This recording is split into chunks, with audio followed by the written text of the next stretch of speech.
J'ai trouvé, veut-on vraiment la peau du français? Je vais tout de suite donner le tempo. J'ai dit à Lucien tout à l'heure, mais veut-on vraiment la peau de la France? Voilà.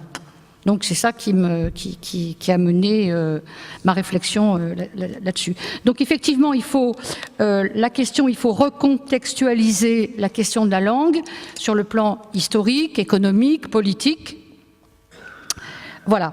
Alors, il n'est pas question, d'être ici, chauvin. Je veux dire que toutes les langues se sont toujours enrichies d'apports extérieurs. C'est ce qui fait leur richesse. Bon, on a tout à l'heure, tu as évoqué la question des langues régionales. Je veux dire, les langues régionales font partie de la richesse, c'est le patrimoine linguistique de la France, mais je veux dire, c'est pareil en Italie, c'est pareil en Allemagne, etc. Voilà. Il n'est pas question non plus ici de rejeter la langue de Shakespeare. Hein, bien sûr. Donc c'est tout à fait autre chose. C'est-à-dire que avec cet anglais, cette langue qui s'impose un peu partout depuis 60 ans, en fait derrière ça, il y a un processus donc de pénétration linguistique, mais il y a aussi un processus de pénétration économique, politique. Et voilà, qui nous pose problème, quoi. Effectivement, il y a une stratégie états-unienne qui démarre sans doute avant la guerre 39-40, mais c'est vrai qu'on va se borner à la guerre 39-40. Voilà. Alors, l'idée donc de conquérir l'Europe pour les États-Unis, hein, pour les classes dirigeantes états-uniennes, c'est pas nouveau. Hein. Là, moi, j'ai un petit peu réfléchi, travaillé sur quelque chose que peut-être les gens connaissent pas, c'est l'AMGOT. Hein. C'est une alliance militaire du gouvernement des territoires occupés. Alors, les Américains, quand il a été question donc d'aller défendre la France, les Alliés, donc ils se sont organisés et ils ont réfléchi. C'était un bon moyen, effectivement, d'imposer un gouvernement, peut-être provisoire, mais peut-être pas provisoire, un gouvernement avec des officiers qui avaient été formés dans les universités, dans les écoles américaines. Voilà, la première région, ça a été la Sicile. Hein. Donc, alors il y a des pays hein, qui ont subi entre guillemets l'AMGOT. Ils ont amené aussi, par exemple, avec eux des billets de banque aussi, des billets. C'était écrit francs, mais ça ressemblait à $1, quoi. Hein. Voilà. Et donc, je pense que les Américains avaient dans l'idée de conquérir, de s'installer, de créer une sorte de colonie, de succursale en France américaine, puis en Allemagne, et effectivement, comme ça, on pouvait se rapprocher du bloc soviétique. Enfin, c'était une position stratégique, hein, géostratégique. Et puis, mais en général, l'AMGOT, on le trouve pas trop dans les bouquins d'histoire à l'école. Je sais pas. Il est dans le petit livret qu'il y a devant. Ah oui, mais voilà. Mais c'est toi qui l'as fait, le petit livret. Bon, d'accord, ça m'étonne pas. Oui, on le trouve pas. Donc, ceci dit, avec l'esprit républicain, avec l'esprit des Lumières, avec l'esprit, voilà, et puis général de Gaulle, l'AMGOT, ça n'a pas bien été reçu, ça n'a pas bien été vécu, aussi bien les francs dollars que les officiers. Et donc, alors de Gaulle a déclaré que ces francs dollars étaient une fausse monnaie. Donc, il était obligé de les écouler. Voilà, une fausse monnaie. Et finalement, comme il avait créé une sorte de gouvernement républicain provisoire, finalement, l'AMGOT, les Américains n'ont pas trouvé en France, grâce à De Gaulle, n'ont pas trouvé preneur, quoi. Voilà. Mais n'empêche que il y avait cette volonté. Donc il y a cette volonté chez les classes dirigeantes américaines de s'installer en France, en Allemagne, en Europe, quoi. Mais bon, ça fait rien. Ça n'a pas tout à fait marché, mais ils se sont infiltrés autrement. Voilà. Moi, ce que je voudrais évoquer là, par exemple, ils se sont infiltrés au niveau de la culture par les accords Bloom-Burns. Voilà. J'ai Jean Monnet aussi qui est dans l'histoire, comme par hasard. Et donc, c'est un accord économique en mai 1946. Ça démarre quasiment le plan Marshall.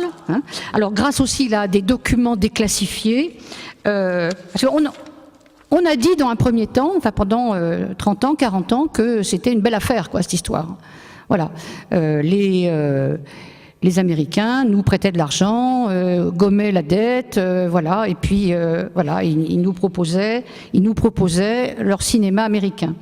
Mais en fait, quand on va voir les documents déclassifiés secrets, eh bien, on s'aperçoit que les hauts fonctionnaires qui ont rédigé l'accord, qui ont rédigé voilà, eh bien, ils ont exprimé vraiment leur colère, quoi. Donc, il était question. Il y avait une sorte de protectionnisme pour protéger le cinéma français. Eh bien, dans les accords Bloom-Burns, cette clause est supprimée, et donc on est pratiquement comme aujourd'hui. On a aujourd'hui 80% du cinéma, c'est du cinéma américain, quoi. Donc instauration, ils ont baissé les quotas donc pour le cinéma français, et donc bien sûr le cinéma américain avec ses héros, avec sa langue, parce que c'est vrai qu'il est toujours bon de regarder un film en langue dans la langue originale, je veux dire. Donc voilà, tout ça, ça a déferlé. Moi, je vois que ce sont des déferlantes, quoi. Voilà. Alors bien sûr, chute du cinéma français. Ce qui vient, c'est l'autorité extérieure, c'est la nouveauté, c'est bon, le Coca-Cola et compagnie.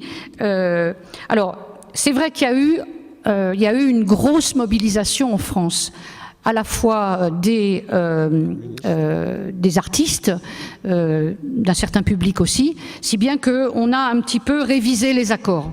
Au bout d'un certain temps, on a révisé les accords. Mais il n'empêche qu'on a quand même eu droit à une déferlante. Bon. Ceci dit, je vais parler de la construction européenne. C'est-à-dire que, en fait, les classes dirigeantes, c'est ça qu'il faut comprendre, c'est que les classes dirigeantes américaines, qui sont mues par l'économie de l'école de Chicago, ils attaquent sur tous les plans, sur plusieurs facettes, et ils attaquent sur une temporalité qui n'est pas la nôtre. C'est-à-dire que nous, quand on réfléchit, quand on analyse des faits, on analyse sur 10 ans, 15 ans, voilà. Alors que les classes dirigeantes américaines, quand ils se lancent dans des programmes, à 50 ans, à 60 ans. C'est une grande envergure, quoi. Ils ont des plans B aussi, voilà. Et donc, l'histoire de la création de l'Union européenne, en fait, à l'origine, on trouve son origine aux États-Unis, quoi.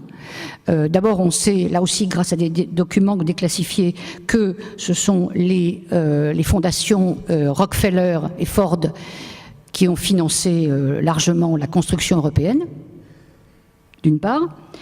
Et justement, il y a une petite phrase là. On trouve le général Eisenhower en 1951, je crois, qui dit que il y a un grand article dans le Match sur deux pages, et il dit que voilà, il aimerait bien que l'Europe construise une constitution de type fédéral, et il dit qui pourrait mieux nous aider dans la tâche que nous poursuivons. Bon, eh bien, là, tout à l'heure, on va réfléchir sur les accords nord-atlantiques. C'est ça, quoi. Hein. C'est la tâche que nous poursuivons.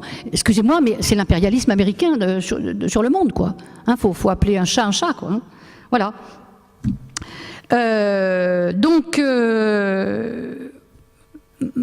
malgré tout, c'est vrai. Grâce à la résistance, grâce à De Gaulle, on construit un programme, et le programme du Conseil national de la résistance. Hein, et je dis là que si aujourd'hui, malgré la crise, malgré la finance, malgré etc., on résiste un peu mieux que les autres pays européens, c'est parce qu'on est encore sous la protection du programme du Conseil national de la résistance. Mais vous allez voir qu'avec les gouvernements successifs, plus les accords nord-atlantiques, on va le détruire complètement. Hein, et d'abord, c'est ce que disait Keller, non, comment il s'appelle Kessler, hein, voilà. En octobre 2007, dans Challenge. Voilà, ils disent que voilà, les réformes qu'on fait, elles paraissent un peu venir de partout, mais en fait, ce qu'on veut, c'est en finir avec le programme du Conseil national de la résistance. Compromis historique entre gaullistes et communistes. Voilà. Donc la construction européenne donc est une construction pour pouvoir appliquer donc l'économie de l'école de Chicago, c'est-à-dire l'ultralibéralisme. Voilà. Donc le Parlement européen n'a aucun pouvoir, même pas celui très peu de pouvoir, même pas celui d'initier les lois. Voilà, tout se passe. Toutes les grandes décisions se passent au-dessus des citoyens. Et bien sûr, dès qu'une directive arrive, eh bien, elle est transposée dans le droit du pays, dans le droit de chaque nation. Voilà. Alors, donc, pour revenir à l'éducation, à la langue, moi j'avais découvert effectivement vers les années 84-85 un groupe d'entrepreneurs, hein, ça s'appelle l'ERT. Alors, voilà, petite parenthèse, je m'étais dit que dans ce que j'allais dire, il fallait que je fasse attention à ne pas utiliser un seul mot anglais. Donc je ne veux pas traduire ERT, je vais le dire. Mais non, mais on doit pouvoir normalement. C'est la table ronde des industriels. Voilà, c'est la table ronde des industriels, voilà, avec à la tête Edith Cresson. Alors, qui se pose des tas de questions sur l'économie de la connaissance. Voilà. Et ça dit tout. C'est la stratégie de Lisbonne. Donc, comment faire pour faire en sorte que le savoir, eh bien, soit un produit. Voilà. Donc, ils se sont bien débrouillés, et c'est vrai que le processus, tout à l'heure tu parlais du processus de Bologne, eh bien, c'est la stratégie de Lisbonne appliquée à l'université, appliquée à l'école. Mais pourtant, les classes dirigeantes se sont organisées avec des concepts comme le capital humain, comme l'employabilité. Bon, il faut que l'université, l'école, s'adapte à la société. Ah, mais quelle société? Voilà. Tout est là, quoi. Hein. Donc, avec le processus de Bologne, avec la loi Fioraso, avec les lois Pécresse, eh bien, de toute façon, le champ d'études proposé par les écoles, par les grandes écoles, par les facultés, forcément, déjà, une des premières conséquences, c'est qu'il est réduit. Effectivement. Parce que il faut, voilà, ils sont dans une réflexion. Il faut que ça serve, quoi. Là, Donc la recherche, c'est pareil. Donc on va vers une diminution du champ d'études, aussi bien la recherche que l'école. Alors bien sûr, avec la loi Fioraso, c'est donc l'anglais à tous les étages. Alors là, on est dans une cassure, hein, je veux dire, entre les gosses qui sortiront du collège ou même du lycée et qui s'arrêteront là et qui pourront baragouiner un peu et encore, et les élites, c'est-à-dire les grandes écoles et la fac. Effectivement, là, il y aura effectivement une cassure. Bon, on va voir pourquoi après, hein, ça s'explique. Donc, ça s'explique pourquoi. Parce que la mondialisation, comme le processus, c'est un processus, quoi. Donc, il faut toujours aller plus loin. Donc, là, il y a quelques mois de juin, il y a une première conférence qui a eu lieu entre le commissaire aux affaires étrangères européens et les États-Unis pour construire, mettre en place un accord, un immense accord de libre-échange entre l'Union européenne et les États-Unis. Alors, bien sûr, déjà les droits de douane avaient été abaissés, mais là, bon, on n'en parle plus. Et surtout, la nouveauté, c'est que ces accords-là s'attaquent aux barrières non tarifaires, hein, c'est l'expression employée. Ça veut dire qu'ils s'attaquent aux réglementations, aux lois, à tout ce qui peut gêner l'avancée, le commerce, le tout marché, quoi. Une loi, ça gêne. Donc, il faut tout ouvrir pour le tout marché. Alors, c'est un accord bilatéral, hein, sauf que l'UE est à 27. C'est un accord bilatéral. Alors, c'est bizarre parce que avant, les États-Unis fonctionnaient avec l'OMC, fonctionnent toujours un peu avec l'OMC, mais compte tenu de la montée en puissance du Brésil, de la Russie, de la Chine, de l'Afrique du Sud, finalement, au dernier cycle de Doha, tous ces pays qu'on résume dans l'expression BRICS, eh bien, tous ces pays ont posé des vétos, etc., et donc ont gêné la volonté états-unienne. Alors il faut contourner, voilà, il n'y a pas de... Ça passe quand même, hein. Donc les États-Unis, par ces accords-là, sont en train de contourner l'OMC, c'est-à-dire passer des accords bilatéraux d'États, puisque l'Union européenne, voilà, et pour imposer ce qu'ils n'ont pas pu imposer à l'OMC. Voilà. Alors ça va avoir des conséquences foudroyantes, hein, sur l'agriculture, par exemple. Hein. Ça va avoir des conséquences sur l'environnement. Par exemple, alors parce que voilà, ils ont, comme au moment de l'OMC, enfin, ils ont inventé, ils ont écrit un système de règlement des différends. Voilà. Mais là, une multinationale, une entreprise, pourra attaquer dans un tribunal privé, vous savez, comment il s'appelle,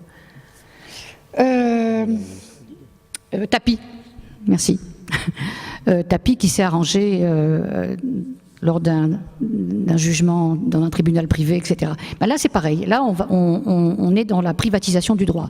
Donc, les multinationales qui seront pas d'accord avec les choix d'une collectivité territoriale, voire d'un État, eh bien, pourront attaquer et obtenir, parce que c'est en route déjà, hein, finalement, pourront attaquer et obtenir des sommes en compensation de l'État ou de la collectivité territoriale. Voilà. Donc là, on a affaire à une privatisation du droit, par exemple sur la question du bœuf aux hormones, sur la question des gaz de schiste, etc. Là, actuellement, l'Europe n'a pas pris de position sur les gaz de schiste. Il y a des pays qui l'ont fait, comme la France, par exemple. Hein, il y a des pays qui l'ont fait. Eh bien, il suffit qu'une multinationale... alors là, je vais parler du Canada, hein, bientôt. Il suffit qu'une multinationale ait une boîte à lettres, une filiale, une antenne dans un État, Canada ou États-Unis, hein, pour que eh bien, ce droit-là s'applique. Donc, je veux dire, on a plus que nos yeux pour pleurer, quoi. Donc abaissement des normes, mais de toutes les normes, quoi. Hein. Je veux dire, tout ce qui peut protéger le citoyen, même, par exemple, on va parler de la directive REACH. La directive REACH, au départ, c'était une directive intéressante parce qu'elle protégeait vraiment les citoyens. Bon, elle protégeait trop parce que les lobbies s'en sont emparés, ont déclaré que c'était plus possible. Et la directive REACH, elle est tombée. Hein, je veux dire, il en reste quelque chose, mais pas grand-chose par rapport à ce qu'elle était au départ. Eh bien, même ce qu'il en reste... De toute façon, ça ne tiendra pas devant les nouveaux accords, quoi. La directive REACH, c'est une directive qui a été mise en place au niveau européen pour protéger, pour faire en sorte que dans les produits, on déclare, les entreprises déclarent les composants du produit. Alors bien sûr, il y avait, voilà, par exemple, quand il n'était pas question de déclarer des produits radioactifs, il n'était pas, voilà, il y avait des produits qui n'étaient pas déclarés, mais dans l'ensemble, au départ, ça pouvait être, c'était mieux. Donc les lobbies s'en sont emparés, on est revenu sur la directive REACH. Bon, ça protège encore un peu, mais pas beaucoup. Mais même ça va disparaître. Enfin, je veux dire, ça ne pourra plus nous protéger. Voilà. Donc ces accords nord-atlantiques donc ont commencé donc enfin les États, l'UE et les États-Unis ont commencé donc en mois de juin. Il y en a pour 1 an, 2 ans, voilà, hein, à être opérationnel, quoi. Donc on est encore un peu tranquille. Ben pas du tout, pas du tout, parce qu'il y a des accords dont on ne parle pas. Justement, c'est drôle ça. On ne parle pas de l'accord qui a démarré, enfin des négociations qui ont démarré en 2009 entre le Canada et l'Union européenne. Et quand on regarde de près, eh bien ce sont les mêmes accords. Attaque aux lois et réglementations. Bien sûr, on abaisse à plus rien les droits de douane, avec le même règlement des différents. Tout à l'heure, je disais, c'est pour ça que ceux qui défendent, qui sont contre les gaz de schiste, enfin la production, l'exploitation des gaz de schiste se font du souci. On a du souci à se faire parce que vous savez qu'il y a des permis qui ont été déposés, et d'ailleurs actuellement le gouvernement français continue à donner des permis d'ailleurs. Hein. Il y en a eu 2 en Alsace il n'y a pas très longtemps, il y en a eu un dans le sud-est, plutôt sud-ouest. Donc donc actuellement en France on a déclaré non recevable la fracturation hydraulique. C'est vrai qu'il y a d'autres types il y a d'autres façons de faire, hein, avec le gaz, mais c'est tout aussi dangereux. Mais donc, une multinationale qui a déjà déposé son permis, et il y en a beaucoup, hein, les permis impactent 1/8 du territoire en France. Les permis pour recherche de gaz de schiste. 1/8 du territoire, c'est pas rien. Eh bien, si une multinationale qui a une boîte à lettres, une antenne au Canada, décide de mettre en chantier donc une exploration et après une exploitation, eh bien, avec le règlement des différends, eh bien, elle pourra s'opposer, demander des dommages et intérêts et obtenir gain de cause grâce à l'accord Canada-UE. Alors, donc, pourquoi je dis tout à l'heure on croyait être tranquille? Parce que les accords donc Canada démarrés, les négociations démarrées en 2009 vont être à peu près opérationnelles, vont arriver à terme en décembre 2013, peut-être janvier 2014, mais dans quelques mois. Voilà. Et alors, ces accords Canada UE, ils sont dangereux aussi pour une autre façon, enfin, pour autre chose. C'est que si les accords US-Canada, non pardon, US-UE mettent un certain temps à être opérationnels, hein, d'une part, l'ALENA, qui est un accord donc entre le Canada, les États-Unis et le Mexique. Hein. Donc le Canada faisant partie de l'ALENA, obligatoirement, je veux dire, les États-Unis sont partie prenante, hein, de ce qui peut se passer. Le Mexique aussi d'ailleurs. Voilà. Autre chose, le porte-parole du Premier ministre canadien, là, mois de mai-juin, quand il était en visite en Allemagne, a dit l'accord Canada-UE est un accord ambitieux qui va servir de modèle pour voir jusqu'où on peut aller aux accords US-UE. Donc, si on met longtemps, si les États-Unis et l'Union européenne mettent longtemps, si on arrive à, je ne sais pas, comment dire, à mettre une sorte de veto. Je ne sais pas si vous vous souvenez de l'AMI, hein, l'accord multi-investissement. Voilà, on avait quand même réussi à le bloquer. On peut peut-être bloquer les accords US-UE, mais au point où en sont les accords Canada-UE, je me demande si c'est pas trop tard. On n'en parle pas, hein, des accords Canada-UE.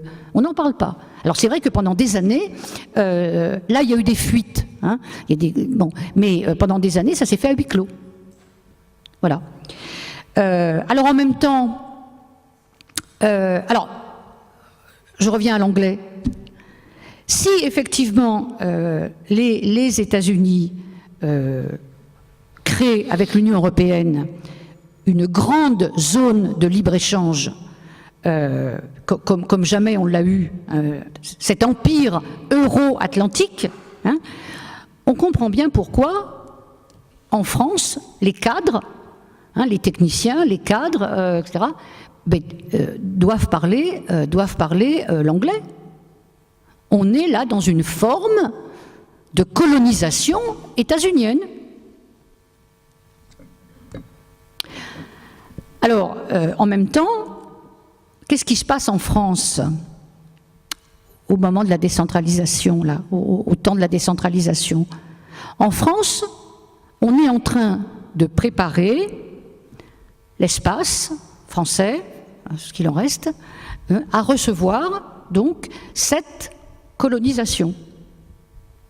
Alors, il est bien évident que la structure républicaine, les communes, les départements, ça gêne un peu.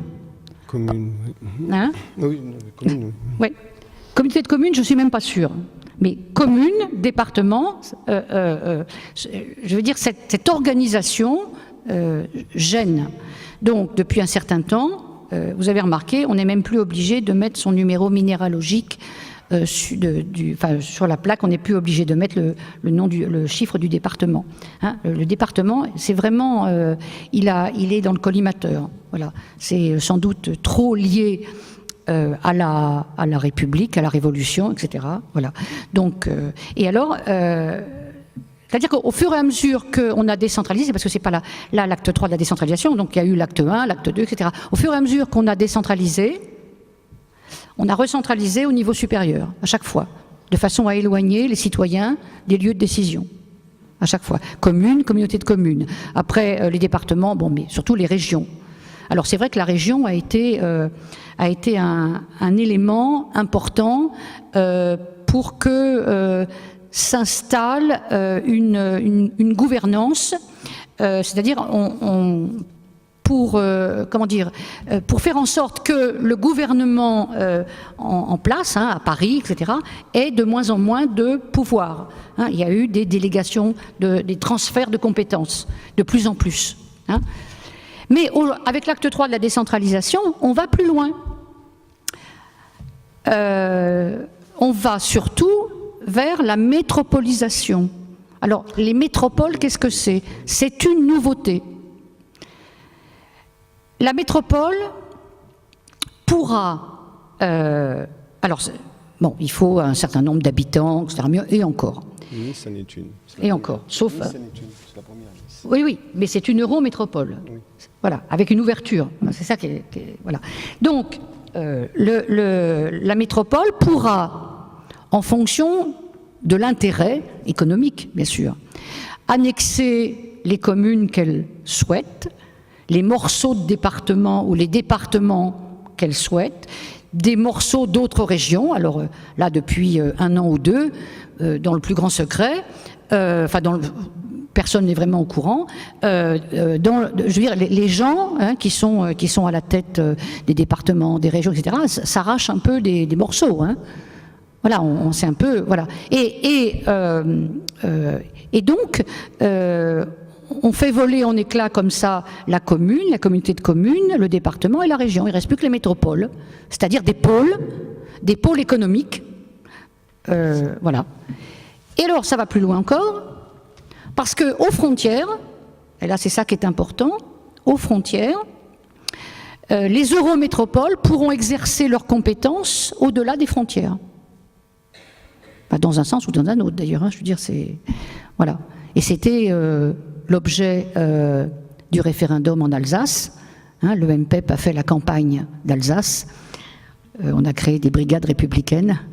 Alors c'est vrai qu'il y avait un référendum. Ce référendum, c'est la première fois qu'il entrait en vigueur puisqu'il avait été institué par Sarkozy en 2010. Parce qu'ils savaient déjà comment ils allaient faire. Aujourd'hui, ce référendum, il a été supprimé au mois d'août. Alors je ne sais pas s'il faut lutter pour que ce référendum existe à nouveau dans la Constitution ou non. Bon, moi je dis qu'il y a un piège. Mais bon, qu'est-ce qui se passait en Alsace? Donc l'Alsace, il était question donc d'une certaine forme d'autonomie, puisque l'Alsace demandait à ce que l'État transfère le maximum de compétences. Et bien sûr, il était question, c'était dans le projet, d'ouvrir l'Alsace à la fois au nord-ouest de la Suisse et sur le Bade-Wurtemberg. Voilà. Et comment dire, j'avais fait une petite conférence comme ça à Salon de Provence et j'avais expliqué que la perte du cadre national, c'était extrêmement dangereux. Et il y a quelqu'un qui m'a dit, mais quand même, madame, vous ne trouvez pas que d'un côté et de l'autre de la frontière, on est les mêmes? Il y a des hommes, des femmes, des familles, il y a des gens malades, il y a des... Voilà, on est les mêmes. Alors j'ai dit, bah oui, vous avez raison, on est les mêmes. Alors à quoi ça sert la frontière? Alors, j'ai dit, d'un côté de la frontière et de l'autre, il n'y a pas les mêmes lois sociales qui protègent le citoyen. Et en France, tout à l'heure j'en parlais, on a encore quelques bonnes lois du programme national du Conseil de la Résistance. Pas en Allemagne. En Allemagne, il y a les lois Hartz 1, 2, 3, 4, où le salarié peut être payé 1 euro de l'heure. Donc les accords nord-atlantiques vont finalement dans 1 an ou 2, même dans quelques mois avec le Canada, arriver dans un pays ouvert. avec des métropoles qui n'auront qu'un but, c'est de protéger, de faire en sorte que les entreprises, de protéger les entreprises, voilà, et plus le citoyen.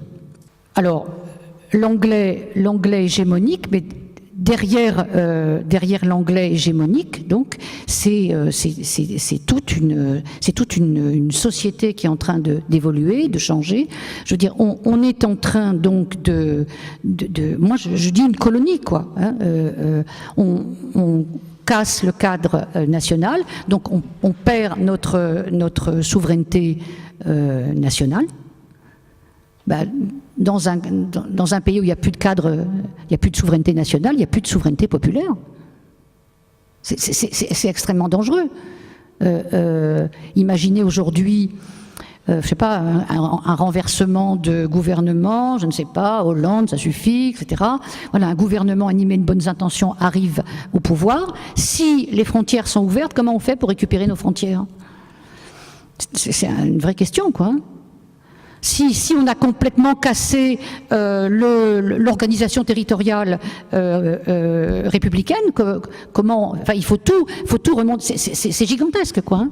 Alors, bien sûr, il faudrait récupérer notre souveraineté monétaire, parce que sinon on peut rien faire. Donc, je veux dire qu'on voit bien là. Depuis voilà, c'est la Seconde Guerre, puisque on a commencé là, on voit bien à quel point les classes dirigeantes états-uniennes n'ont de cesse d'imposer leur système économique, d'imposer leur culture, d'imposer leur langue, et ils n'ont de cesse de s'accroître. Et d'aller conquérir, voilà, l'Union européenne. Là, ce projet états-unien, c'est extraordinaire. Alors, il y a, comment dire, est-ce qu'on pourrait dire que c'est un nouvel OTAN économique? Ça serait dur, de dire ça. Mais c'est pas moi qui le dis, c'est le président Obama. Donc voilà, quoi. Hein. C'est lui-même qui le dit. Moi, je pense que actuellement, avec les accords nord-atlantiques qui nous arrivent de l'Ouest, avec l'acte 3 de la décentralisation qui vient de chez nous, eh bien, on est en train de perdre. Alors, tout à l'heure, je disais, veut-on vraiment la peau du Français? Veut-on vraiment la peau de la France? Moi, je crois qu'on est en train de perdre la France. Voilà. Merci.